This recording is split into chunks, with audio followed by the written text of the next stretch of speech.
자, 리얼미터 오늘 굉장히 재밌는 조사 나옵니다. 결과. 아직 발표되지 않은. 빨리 와, 빨리! 문재인 대통령과 박근혜, 이명박의 지지율 비교. 문재인 대통령이 미국 가셨죠. 예. 조금 올랐어요. 그러니까 청와대 전면 개방도 있었고, 그리고 무엇보다도 국민의당의 그 사건이 크게 영향을 미친 것 같은데, 제가 보기에도 긍정적으로, 문 대통령의 입장에서는 긍정적으로 영향을 미친 것 같습니다. 지금 반등을 했습니다. 지금 84%에서 거의 내려온 추세였죠. 약간 반등이 있었지만, 지금 다시 반등을 하고 있는데, 아마도 이번 주 후반, 그 주 초까지 강세가 이어지지 않을까 싶습니다. 지금 70%대 내려왔다고 해서 막 호들갑이잖아요. 그래서 비교를 보여봤어요. 예, 앞에 7자 붙어 있고 전부 4자 붙어 있습니다. 한 30%포인트 차이가 나죠. 여기서 한번 보십시오. 이거는 긍정에서 부정을 뺀 거예요. 이 숫자하고 이 숫자를 비교를 해보세요. 이건 긍정에서 부정 안 뺐어요. 박근혜 대통령이 여기에 가본 적이 없어요. 여기를 가본 적이 없고, 문재인 대통령 여기만 있는 거예요, 지금. 이제 박근혜 전 대통령하고 비교를 하면 더 확연하게 보입니다. 박근혜 전 대통령 같은 경우 이 동일 시점에서 진보와 보수, 여권과 야권의 지지층들이 극명하게 엇갈립니다. 보십시오. 중도 진보, 긍부정 격차 마이너스입니다. 그리고 40대 이하 마이너스입니다. 호남 마이너스입니다. 반면 보수 플러스입니다. 50대 이상 플러스입니다. 그리고 PK, TK. 완전히 이 정권 초기에도 박근혜 전 대통령 같은 경우는 진보와 보수가 완전히 나눠졌습니다. 반면 파란색을 한번 보세요. 밑으로 내려가는 게 하나도 없습니다. 마이너스가 없다는 거예요. 예, 이 숫자들 같은 경우는 이제 이게 너무 높으니까 착각하실까봐 긍정에서 부정을 뺀 격차입니다. 보수에서 약간 너무 낮죠? 농담입니다. 뺐는데 10% 정도 되고요. 그리고 PK, TK 같은 경우는 더 높습니다. 압도적인 민심의 동력을 받고 있는 국정 초기가 이어지고 있다는 겁니다. 네. 하도 호들갑을 떨어내니까 아마 예. 취해서 아주 그냥 엄청나게 지지율이 떨어진 것처럼 국정 동력이 민심의 동력이 흔들리는 것처럼 그런 보도가 너무 많이 나오니까 실체를 보여드리려고 일부러 대조를 해서 보여드린 겁니다. 그 다음.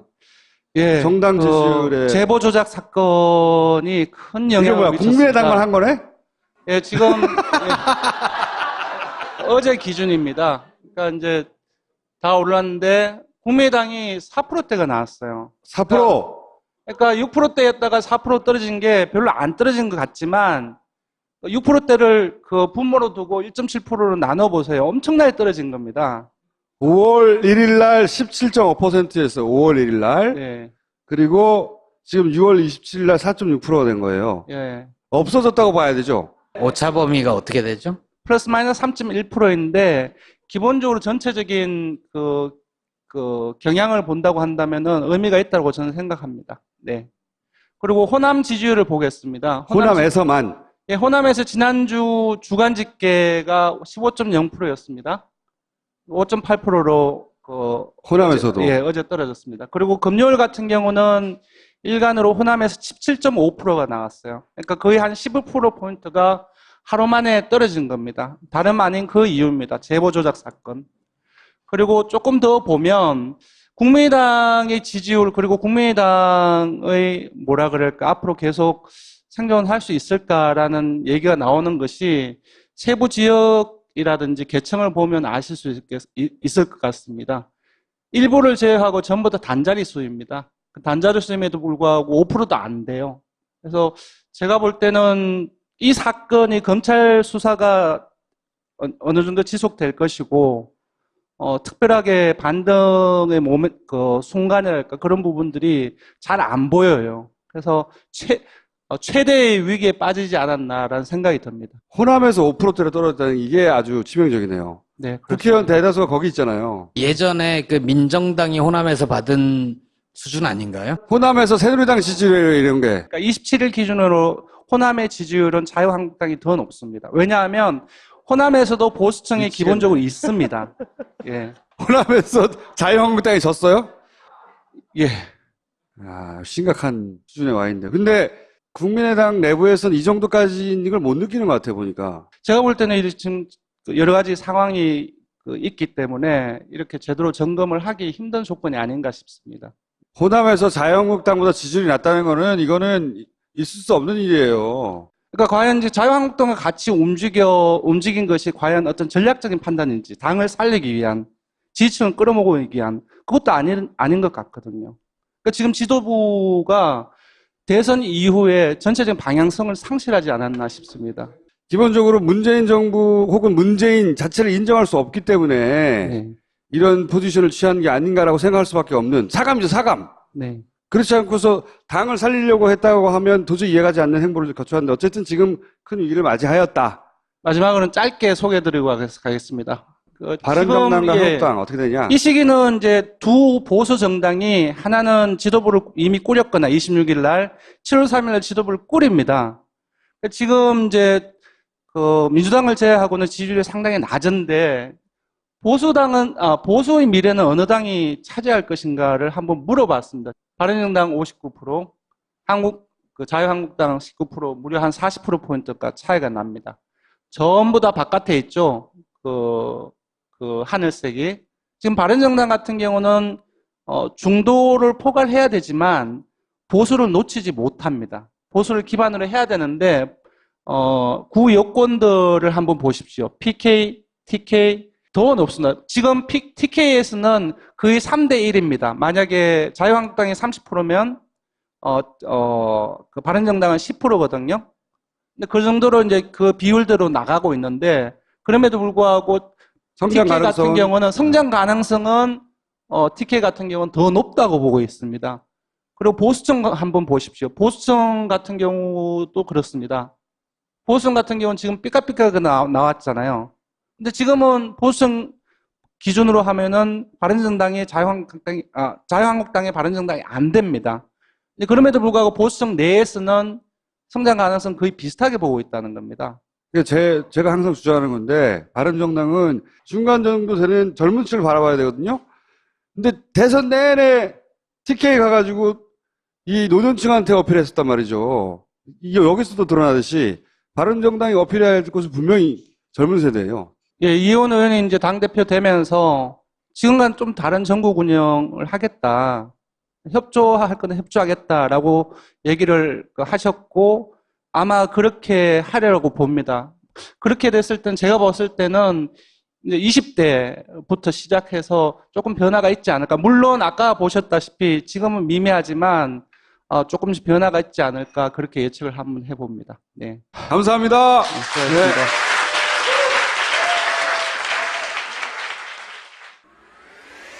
파파이스 시청자 여러분 안녕하십니까? 실내교육, 한겨레 교육이 파파이스 시청자 여러분들의 자녀들을 위해서 여름방학 캠프를 마련했다고 합니다.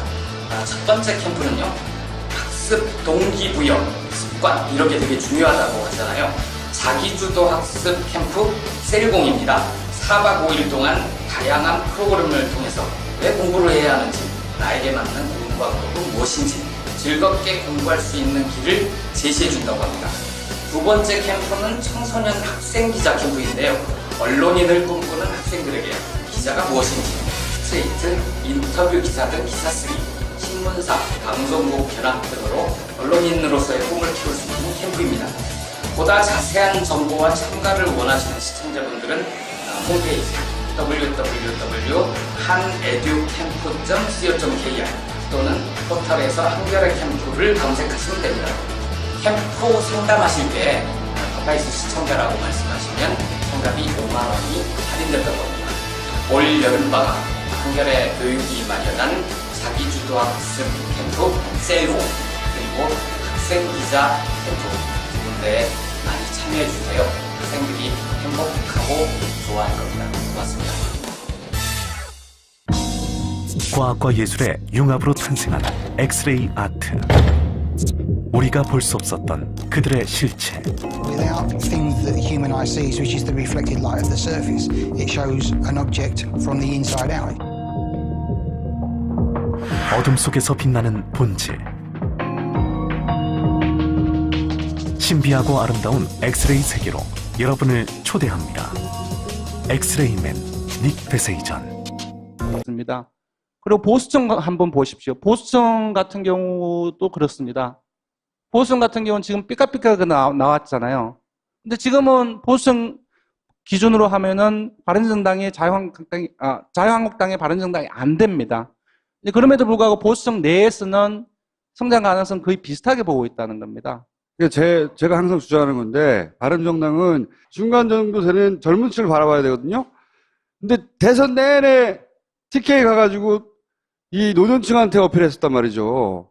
이게 여기서도 드러나듯이 바른정당이 어필해야 할 곳은 분명히 젊은 세대예요. 예, 이원 의원이 이제 당대표 되면서 지금과는 좀 다른 전국 운영을 하겠다. 협조할 거는 협조하겠다라고 얘기를 하셨고 아마 그렇게 하려고 봅니다. 그렇게 됐을 땐 제가 봤을 때는 이제 20대부터 시작해서 조금 변화가 있지 않을까. 물론 아까 보셨다시피 지금은 미미하지만 조금씩 변화가 있지 않을까 그렇게 예측을 한번 해봅니다. 네. 감사합니다. 수고하셨습니다.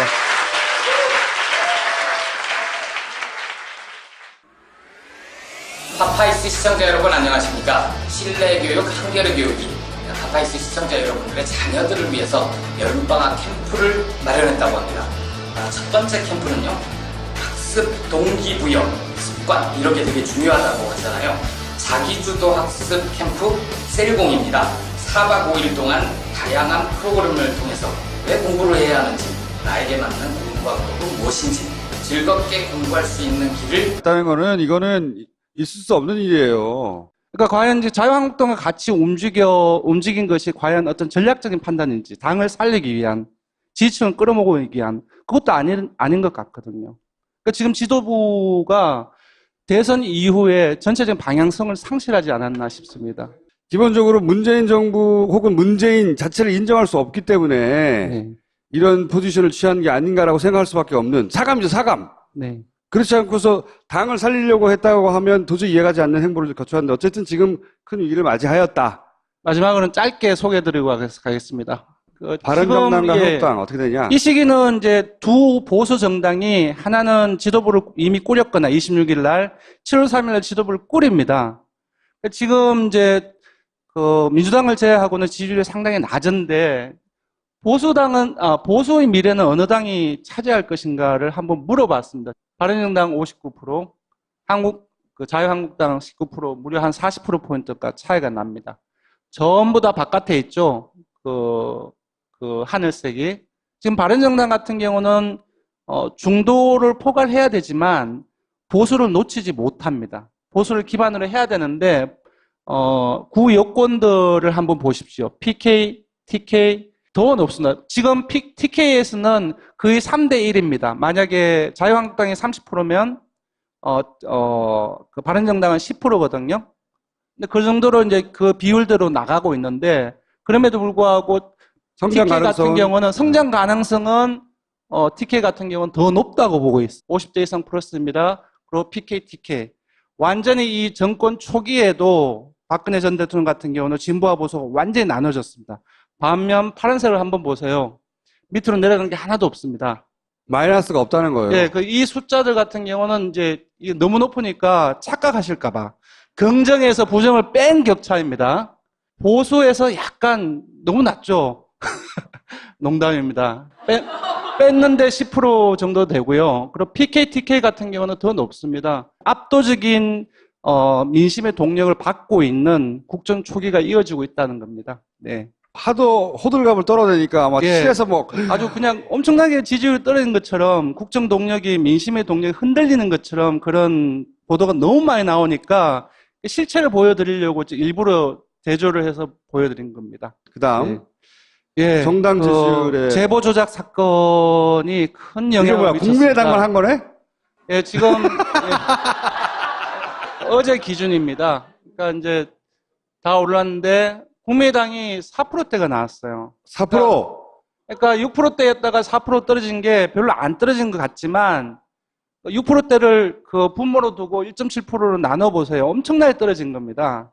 5월 1일 날 17.5%였어요. 5월 1일 날. 예, 그리고 지금 6월 27일 날 4.6%가 된 거예요. 예. 없어졌다고 봐야 되죠. 오차 범위가 어떻게 되죠? 플러스 마이너스 3.1%인데 기본적으로 전체적인 경향을 본다고 한다면은 의미가 있다고 저는 생각합니다. 네. 그리고 호남 지지율을 보겠습니다. 호남에서만. 예, 호남에서 지난주 주간 집계가 15.0%였습니다. 5.8%로 호남에서도. 어제 떨어졌습니다. 그리고 금요일 같은 경우는 일간으로 호남에서 17.5%가 나왔어요. 그러니까 거의 한 15%포인트가 하루 만에 떨어진 겁니다. 다름 아닌 그 이유입니다. 제보 조작 사건. 그리고 조금 더 보면 국민의당의 지지율 그리고 국민의당의 뭐라 그럴까 앞으로 계속 생존할 수 있을까라는 얘기가 나오는 것이 세부 지역이라든지 계층을 보면 아실 수 있을 것 같습니다. 일부를 제외하고 전부 다 단자리 수입니다. 단자리 수임에도 불구하고 5%도 안 돼요. 그래서 제가 볼 때는 이 사건이 검찰 수사가 어느 정도 지속될 것이고, 특별하게 반등의 순간이랄까 그런 부분들이 잘 안 보여요. 그래서 최대의 위기에 빠지지 않았나라는 생각이 듭니다. 호남에서 5%대로 떨어졌다는 이게 아주 치명적이네요. 네, 국회의원 대다수가 거기 있잖아요. 예전에 그 민정당이 호남에서 받은 수준 아닌가요? 호남에서 새누리당 지지율 이런 게. 그러니까 27일 기준으로 호남의 지지율은 자유한국당이 더 높습니다. 왜냐하면 호남에서도 보수층이 미치겠네. 기본적으로 있습니다.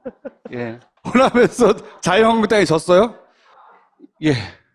아, 심각한 수준에 와 있는데. 근데 국민의당 내부에서는 이 정도까지는 이걸 못 느끼는 것 같아요, 보니까. 제가 볼 때는 지금 여러 가지 상황이 있기 때문에 이렇게 제대로 점검을 하기 힘든 조건이 아닌가 싶습니다. 호남에서 자유한국당보다 지지율이 낮. 자, 리얼미터 오늘 굉장히 재밌는 조사 나옵니다, 결과. 아직 발표되지 않은. 빨리 봐, 빨리! 문재인 대통령과 박근혜, 이명박의 지지율 비교. 문재인 대통령이 미국 가셨죠. 예. 조금 올랐어요. 그러니까 청와대 전면 개방도 있었고, 그리고 무엇보다도 국민의당의 그 사건이 크게 영향을 미친 것 같은데, 제가 보기에도 문 대통령의 입장에서는 긍정적으로 영향을 미친 것 같습니다. 지금 반등을 했습니다. 지금 84%에서 거의 내려온 추세였죠. 약간 반등이 있었지만, 지금 다시 반등을 하고 있는데, 아마도 이번 주 후반, 주 초까지 강세가 이어지지 않을까 싶습니다. 지금 70%대 내려왔다고 해서 막 호들갑이잖아요. 그래서 비교를 보여봤어요. 예, 앞에 7자 붙어 있고 전부 4자 붙어 있습니다. 한 30%포인트 차이가 나죠. 여기서 한번 보십시오. 이거는 긍정에서 부정을 뺀 거예요. 이 숫자하고 이 숫자를 비교를 해보세요. 이건 긍정에서 부정 안 뺐어요. 박근혜 대통령이 여기 가본 적이 없어요. 여기를 가본 적이 없고, 문재인 대통령 여기만 있는 거예요, 지금. 이제 박근혜 전 대통령하고 비교를 하면 더 확연하게 보입니다. 박근혜 전 대통령 같은 경우 이 동일 시점에서 진보와 보수, 여권과 야권의 지지층들이 극명하게 엇갈립니다. 보십시오. 중도 진보, 긍부정 격차 마이너스입니다. 그리고 40대 이하 마이너스입니다. 호남 마이너스입니다. 반면 보수 플러스입니다.